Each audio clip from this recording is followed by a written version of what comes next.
The New York Mets have now won back-to-back games for the first time this season after losing their first 5 games of 2024. The Mets won their second straight contest on Friday, dropping the Reds 3-2 in the Natty. Mark Sanchez, he's out in Cincinnati covering the Mets series against the Reds, and he joins me now.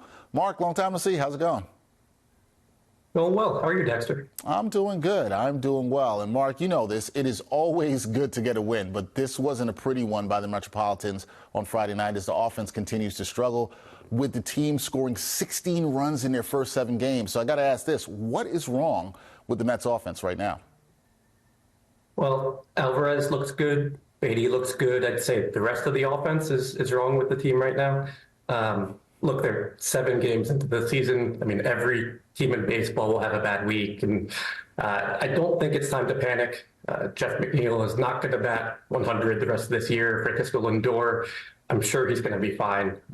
Carlos Mendoza said he thinks the at-bats are getting stronger, and last night at least they had the excuse of facing Hunter Green going for the Reds, and it's tough to hit 100-mile-per-hour heat.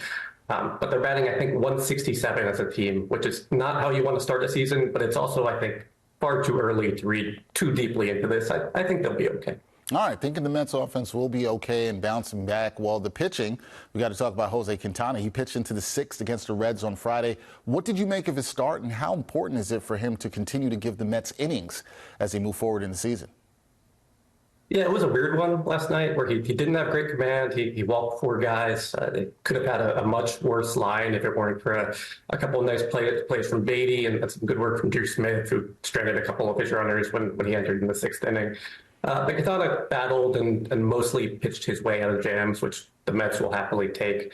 But right, the Mets need Quintana because he's a healthy starting pitcher and a good one, and they're kind of out of starting pitchers. You know, they just signed Julio Teheran, who Mendoza called an innings eater, and that's what the Mets need from him.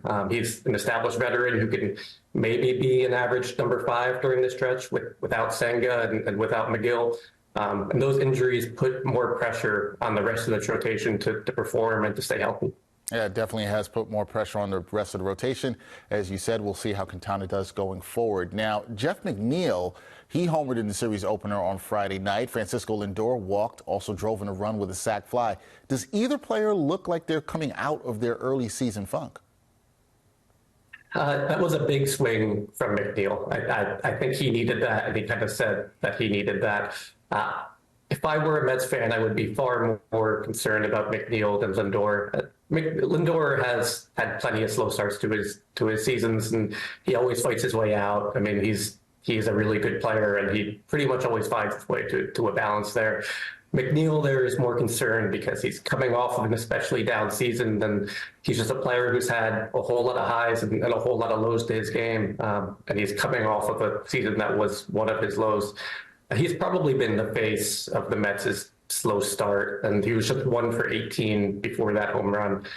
He had a weird spring training where he had a sore biceps, which cost him some time, but he only had, I think, 13 Grapefruit League at-bats. So it's possible he's still finding his timing a little bit. And maybe this is one of those things where, you know, one swing helps him find it and he snaps out of it. But the Mets really needed that swing last night.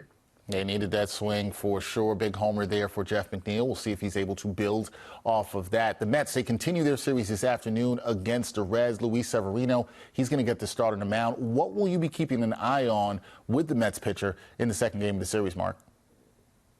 So I'm going to be watching for Severino's sweeper. He said he lost the grip of that pitch without realizing it, and he sort of blamed that on his struggles in his season opener against the Brewers. He left the sweeper right down the middle against Rhys Hoskins, which went for a home run. This week in bullpen sessions, he was comparing grips with that pitch with Sean Manaea and Yohan Ramirez, and he realized that he was holding the ball wrong, that without really thinking about it, he had, I guess, reverted to an old grip of his. He tweaked it, and immediately he said he found that pitch again, that suddenly the movement was there. So if Severino has sort of figured that pitch out and figured himself out, I mean, that would be enormous for himself and enormous for the Mets, because at his best, he's an ace. You know, he was an all-star, a Cy Young candidate with the Yankees. And at his worst, like he was last season, he was among the game's worst pitchers. So he's about as important as any Met is this season, I think. And we'll see. Big start for Severino on Saturday. Mets will be looking to make it 3 wins in a row as they play the Reds in Cincinnati. Mark Sanchez of the New York Post, he will have you covered there on the Mets through this weekend series. Mark, always good to talk some baseball with you. We'll chat again soon. Sounds good. Thank you.